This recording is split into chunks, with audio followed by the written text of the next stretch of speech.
Faites rayonner la foi sur le continent numérique. Ensemble, recueillons plus de 200 000 $ en 2012.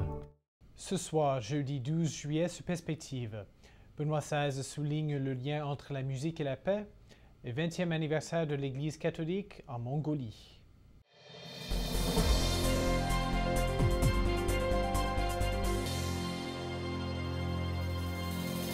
Bonsoir mesdames et messieurs et bienvenue à Perspective.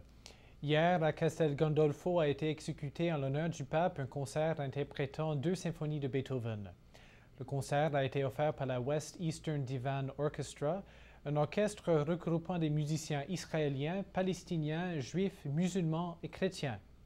C'est ainsi que cet orchestre témoigne à la capacité de la musique à surmonter les divisions au sein de la société humaine. Au terme de ce concert, le pape a prononcé un discours pendant lequel il a salué la création de cet orchestre qui transcende les races et les cultures. Évoquant la tragédie de la Seconde Guerre mondiale et de l'Holocauste, le pape a affirmé que cet orchestre manifeste l'importance du travail collectif pour la paix.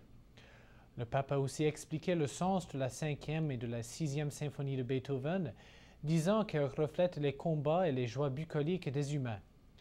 En terminant son discours, Benoît XVI a dit que la West Eastern Divan Orchestra nous montre que la paix exige des efforts, un renoncement de la violence et un engagement en faveur de la conversion personnelle et collective dans le dialogue et à la recherche d'une entente possible. Il est temps que l'Afrique dise non au nivellement culturel dont est porteuse la mondialisation.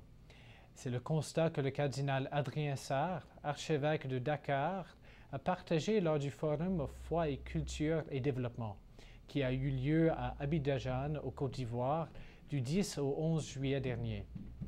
Le cardinal Sarr a affirmé qu'il est temps de promouvoir la culture africaine sans complexe d'infériorité ni de supériorité. Il est donc nécessaire de retrouver les richesses des cultures africaines et de vivre selon les valeurs de la solidarité et du respect de la vie. Selon le cardinal Sarr, il faut refuser un développement qui ne tient pas compte des diverses cultures africaines. Un séminaire intitulé « Culture et développement en Afrique » aura lieu en Tanzanie en novembre prochain pour parler des enjeux entourant le thème du développement sur le continent africain. Et la communauté catholique célèbre 20 ans de présence en Mongolie. Ce pays à majorité bouddhiste a accueilli ses premiers missionnaires catholiques il y a 20 ans suite à la chute du régime communiste qui avait interdit toute présence de chrétiens sur son territoire. Ces premiers missionnaires sont arrivés en 1992 à la demande du gouvernement afin d'apporter de l'aide aux plus vulnérables de ce pays. Aujourd'hui, près de 800 baptisés sont présents en Mongolie. 2 célébrations ont marqué cet anniversaire, une journée nationale de la jeunesse mongole et une messe solennelle en la cathédrale d'Oulan-Bator.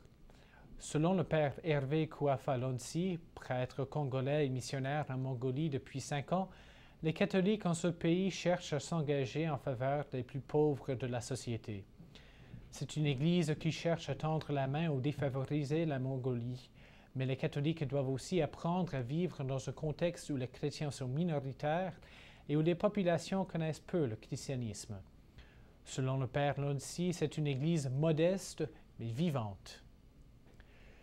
Et pour tous les couples qui désirent vivre un temps de ressourcement, la communauté du Chemin Neuf organise un temps d'arrêt afin de retrouver le sens de la vie de couple.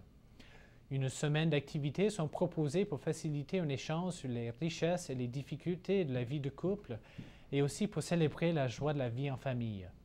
Ce temps d'arrêt, qui s'appelle la Session Cana, aura lieu du 14 au 20 juillet prochain à la Maison Val-de-Paix.